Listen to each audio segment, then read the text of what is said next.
sangat jelas bahwa orang-orang tidak paham tentang sistem perbankan dan moneter. Karena jika mereka paham, gue percaya bahwa besok akan terjadi revolusi. Henry Ford. Halo guys, jadi akhir-akhir ini banyak yang nanya gue kenapa gue nggak main kripto gitu, cuman main saham. Nah, karena capek mesti jelasin, setiap ada yang nanya mesti jelasin ulang. Jadi gue pikir ya mendingan gue buat video aja. Jadi kalau ada yang nanya lagi kan tinggal kasih ya link YouTube, link ke video ini.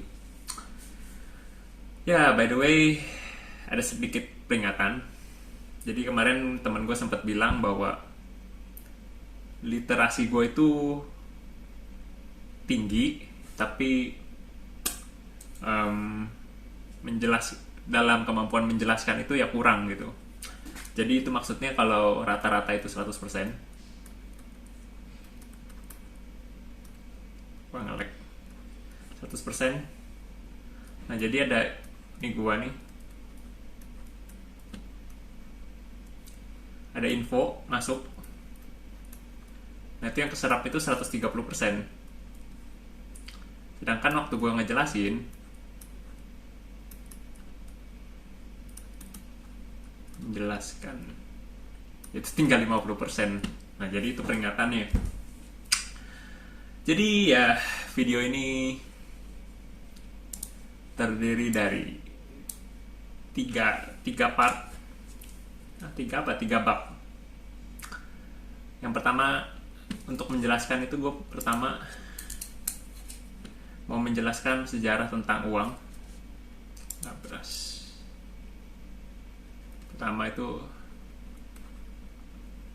bab 1, sejarah uang. Tulisannya jelek karena selama ini gue nulis buat baca sendiri ya. Yang kedua itu tentang Bitcoin, sejarah Bitcoin lah. Yang ketiga itu tentang printing money atau cetak duit. Printing money. By the way, ini hari pertama gue pakai Wacom, ini juga pinjem. Ya, mulai dari bab 1, sejarah uang.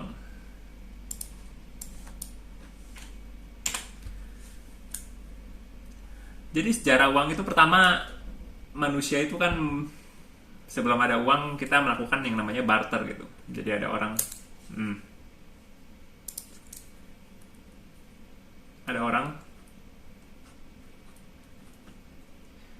Nah, orang ini nelayan, dimana dia hasilnya kan memproduksi hasil atas pekerjaan dia kan ikan gitu secara umum. Nah, karena makan ikan doang hambar, dia sekali-sekali kan pengen gitu kan yang namanya makan sapi. Jadi dia tuker nih, barter ikan dia dengan peternak sapi kebetulan. Dia barter, ditukar ikannya dengan sapi. Ini sapi dah, anggap ya, ada buntut nih matanya nih. Nah, tukar sama sapi. Tapi di sini ada permasalahan. Gimana kalau gua mau makan sapi, tapi lawan barter gua nggak mau ikan? Nah, akhirnya kan ya otomatis tidak bisa terjadi transaksi, batal nih transaksi. Oleh karena itu ya manusia zaman dulu menemukan sesuatu ya hal baru, di mana kita mesti menemukan yang namanya standar barter gitu. Nah, ciri-ciri barang standar barter ya barang itu mesti scarcity, mesti langka gitu. Ya salah satunya ya waktu itu ya logam-logam seperti silver, perunggu, emas. Untuk di video ini ya kita pakai emas gitu.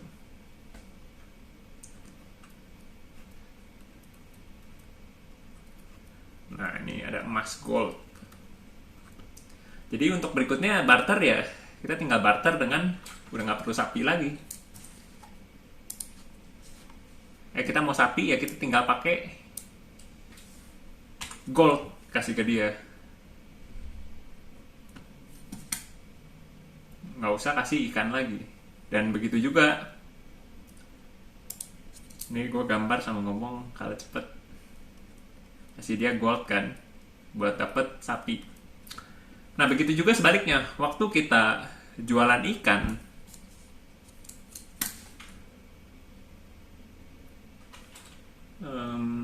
file new. Waktu kita jualan ikan, kasih orang lain ikan, ya kita juga dapetnya emas gitu dari orang lain.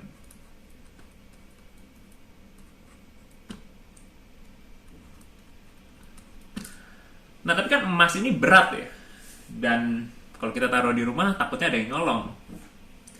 Jadi ya orang zaman dulu ditawarkan oleh orang lain yang sekarang mungkin bisa disebutnya bank.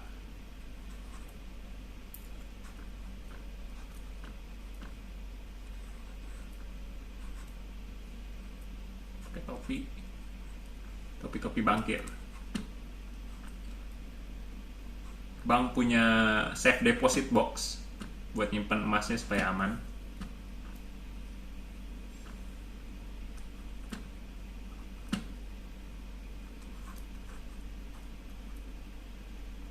Ya supaya emas kita aman, kita kasih dia emas.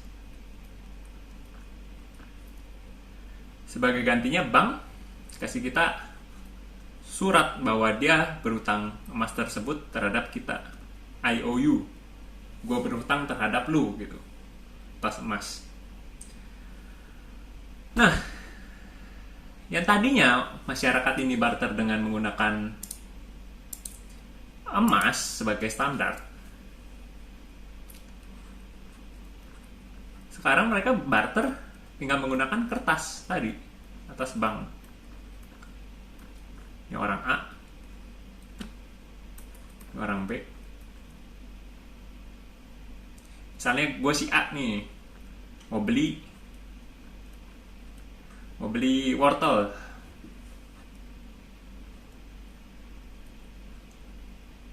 Nah, ini anggap wortel jelek. Nah, gue tinggal kasih kertas tadi, IOU. Dimana ntar si B tinggal kasih ke si bank buat dapet emasnya. Nah, tapi kasusnya di bank ya. Bank.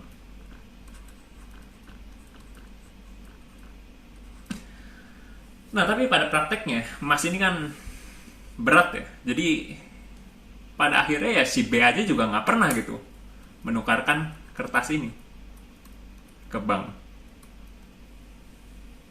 Dan bank sebagai bisnis bank, ya tugasnya adalah meminjamkan bisnis lain, meminjamkan ke orang lain gitu, dan dia mendapatkan bunga.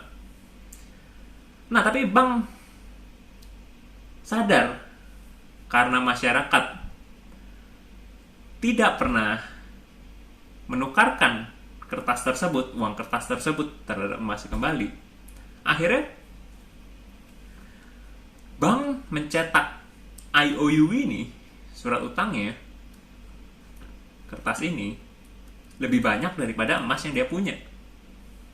Karena dia berpikir bahwa ya orang masyarakat nggak bisa ngulangin, dan dengan dia mencetak IOU ini lebih banyak dari emas yang dia punya, otomatis keuntungan dia lebih banyak.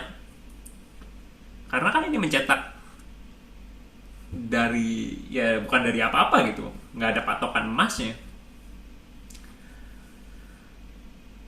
Ya disinilah ditemukan yang namanya seperti sistem bank-bank sekarang, fractional reserve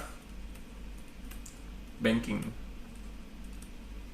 Jadi nggak perlu ada emasnya, dia cetak aja IOU-nya.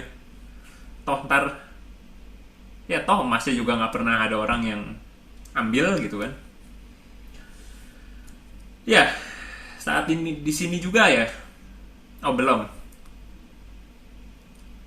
Nah, setelah ini kan muncul masalah. Bank terus mencetak duit.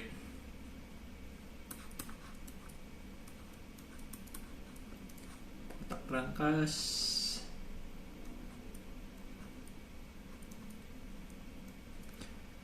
Mencetak duit.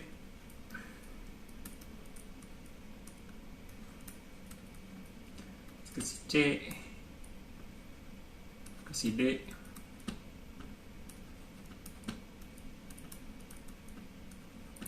Nah, si C dan D ini kan pakai untuk transaksi.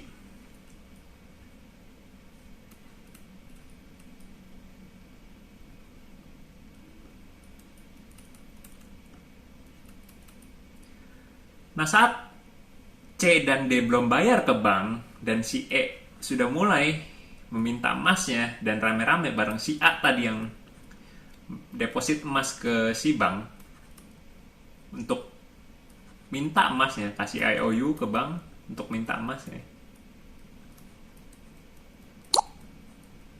Di sini bank mulai panik karena dia bisa kolaps.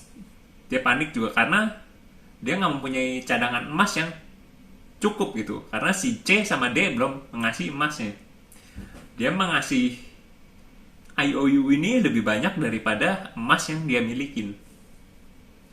Nah, disinilah bank stop, bank menstop mendeklar bahwa IOU ini tidak bernilai sama dengan emas. Ini dilakukan oleh Bank Sentral Amerika, The Fed, di tahun sekitar 1930-an.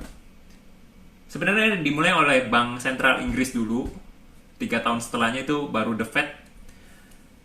Jadi dia bilang bahwa IOU yang tadinya nilainya itu 100%, tadinya 100% jadi turun. Udah nggak 100% lagi. Mungkin sekitar 70%. Nah, baru di beberapa tahun berikutnya The Fed mengumumkan bahwa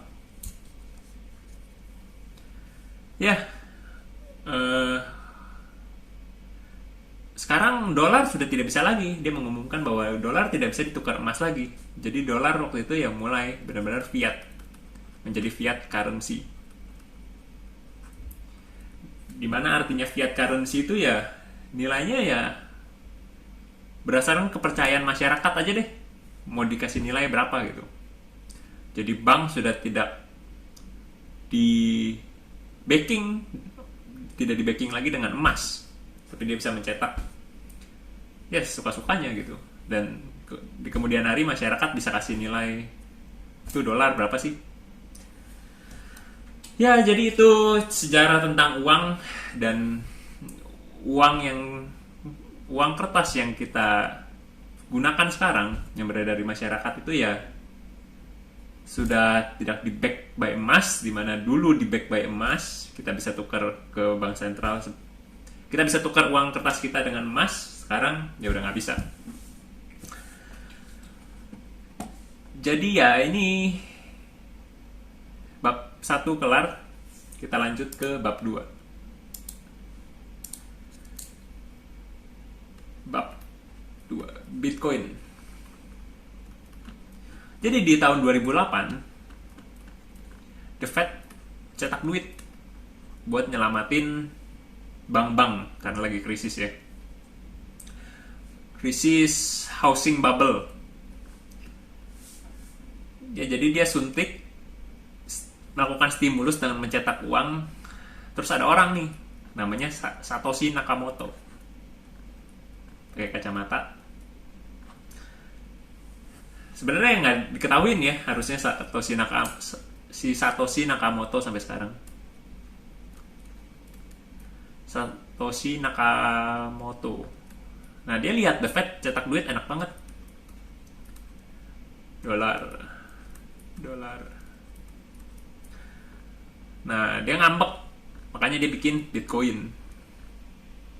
Dia bilang bahwa Bitcoin ini jumlahnya akan terbatas, tidak seperti uang kertas yang jumlahnya itu bisa infinity, suka-suka bank cetak kan, kalau menurut Satoshi Nakamoto. Jadi dia ciptain cryptocurrency dengan teknologi blockchain-nya, di mana diklaim bahwa ya teknologi blockchain ini ya sangat sulit untuk dihack. Karena kan permasalahan dengan data digital itu ya itu cuma angka gitu. Untuk keamanannya ya, dia menemukan yang namanya blockchain, teknologi blockchain, dimana sangat susah dihack, sulit untuk dihack. Nah, dia ciptakan karena The Fed mencetak uang. Jadi dia klaim bahwa Bitcoin ini ya jumlahnya terbatas, jadi tahan terhadap inflasi. Sedangkan kalau kita pegang dolar itu ya nilainya akan terus menurun. Balik ke hukum ekonomi supply dan demand. Nah, mungkin cerita Bitcoin cukup sampai sini. Kita lanjut ke bab ketiga.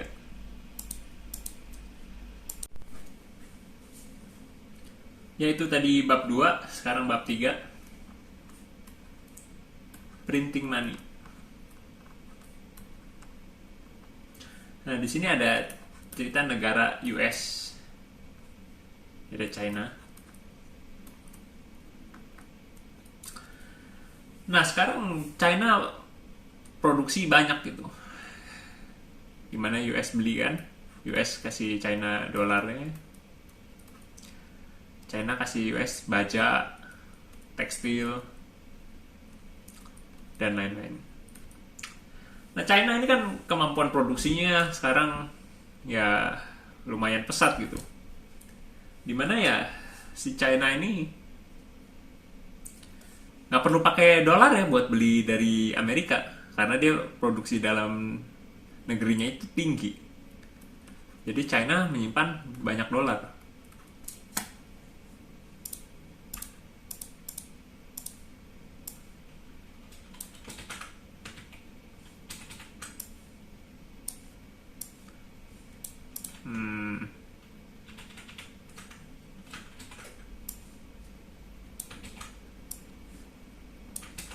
China menyimpan banyak dolar. Nah, permasalahannya kalau Amerika nggak printing money, mungkin ya kita ngomong Tesla gitu, mobil, harganya di sini mungkin 1 juta US dollar. Nah, kita sebagai pemegang rupiah itu kan mesti beli dolar gitu. Sedangkan dolarnya dikumpulin sama China. Sehingga ya berlaku hukum permintaan dan penawaran. Waktu penawaran akan dolar itu sedikit karena China mengumpuli uangnya dan US tidak mencetak duit, di mana artinya penawarannya itu nggak ada. Karena kalau kita ngomong supply and demand itu kan ya, cetak duit itu ya artinya menambahkan supply duit ke masyarakat. Sedangkan waktu kita mau beli mobil Tesla menggunakan rupiah itu kan artinya kita mesti beli dolar Amerika. Nah, untuk beli dolar itu kan kita butuh yang namanya, kita menciptakan yang namanya demand, permintaan. Ya otomatis naik waktu dolarnya semua dipegang China, Amerika tidak mencetak duit, dan kita mau beli, kita menciptakan permintaan, otomatis dolar naik. Yang terjadi adalah mobil Tesla ini mahal jika kita beli menggunakan rupiah. Harganya sih tetap 1 juta, tapi waktu kita mau beli pakai rupiah ya dolarnya mahal, otomatis kan naik. Nah, disinilah peran printing money itu ada bagusnya. Oh, by the way, kenapa jelek? Karena jika orang-orang itu sulit untuk membeli suatu barang dan jasa, waktu mobil Tesla ini kita anggap mahal dan sedikit orang yang beli, otomatis kan demand, permintaan akan Tesla ini kan sedikit. Sehingga kalau permintaan sedikit kan artinya salesnya jelek. Secara bisnis kan omsetnya jelek, gimana mau bayar gaji gitu. Nah, jadi ya satu solusinya yaitu ya printing money, mencetak duit. Dimana sebenarnya printing money itu ya bagus dalam case ini. Jadi menghidupkan bisnis-bisnis di Amerika gitu. Tapi printing money itu ya nggak boleh kelebihan.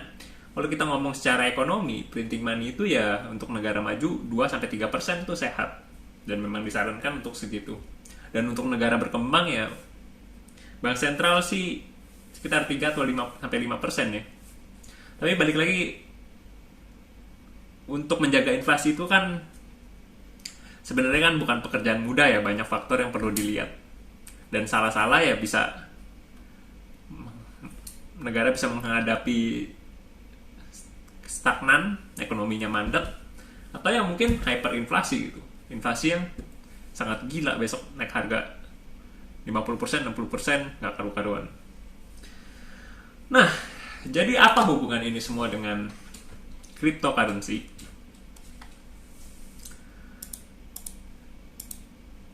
Yang pertama ya, sebelum Satoshi Nakamoto menciptakan Bitcoin, ya semua orang, gue rasa, ya nggak semua orang sih, tapi orang-orang tuh juga udah tahu gitu loh, bahwa cash itu sampah. Makanya kita kalau ngomong investasi itu ya lebih ke arah saham, properti, bisnis. Kita membeli sesuatu itu yang menghasilkan uang lagi gitu. Nah itu yang dibilang investasi. Kalau menurut gue ya Bitcoin ini ya sama aja seperti ya mata uang yang lain, dolar, rupiah.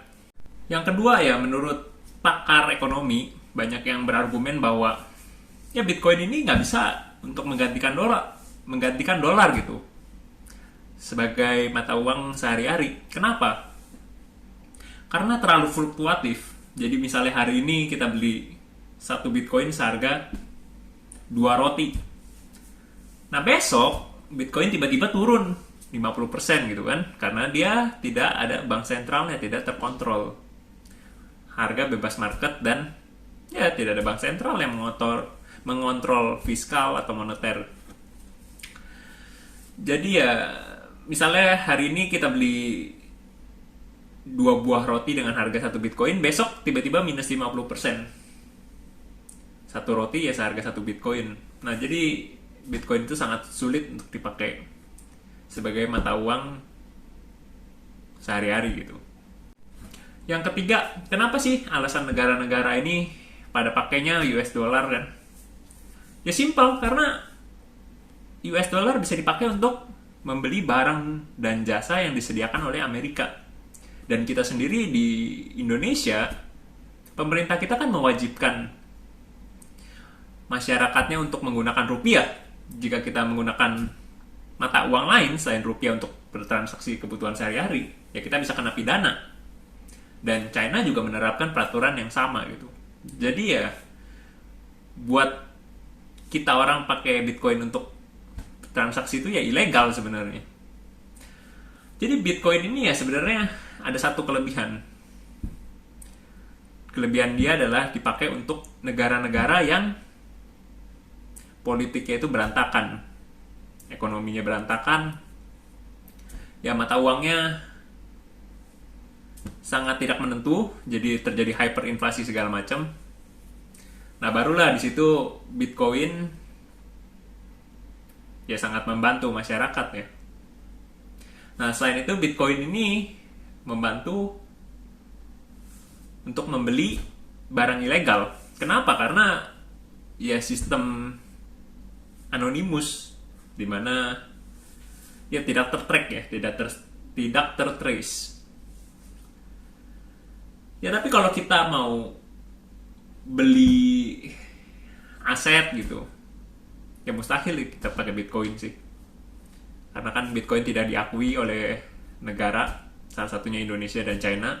Dan Amerika ya mungkin masih menimbang apakah mewajibkan masyarakatnya menggunakan US dollar seperti apa yang dilakukan Indonesia dan China. Jadi masih belum tahu. Tapi balik lagi untuk dipakai kebutuhan sehari-hari ya sangat tidak mungkin ya.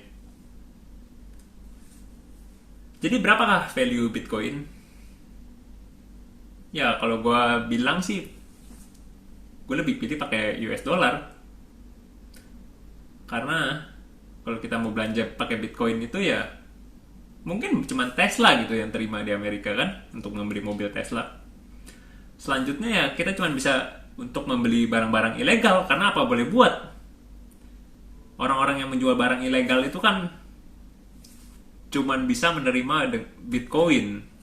Karena jika dia menggunakan mata uang yang resmi, mereka bisa terlacak gitu. Nah, selain itu ya Bitcoin membantu negara-negara yang sedang mengalami masalah politik, masalah ekonomi dan politik. Secara value sih ada value-nya, tapi ya nggak sebesar itu. Dan menurut gue pribadi sih ya, sebenarnya ini mengulang sejarah tulip bubble, demam tulip. Apa itu demam tulip? Ya mungkin bisa di Google, itu sejarah. Waktu itu zaman Belanda masih jaya-jayanya. Belanda itu waktu zaman Belanda itu superpower dunia lah. Jadi kan pertama kali itu Inggris ya, Inggris habis itu Belanda, nah sekarang Amerika yang paling percaya. Nah mungkin sekian dari video ini. Semoga bisa menjawab alasan gue kenapa nggak main kripto. Oke, sampai ketemu di video selanjutnya. Bye-bye.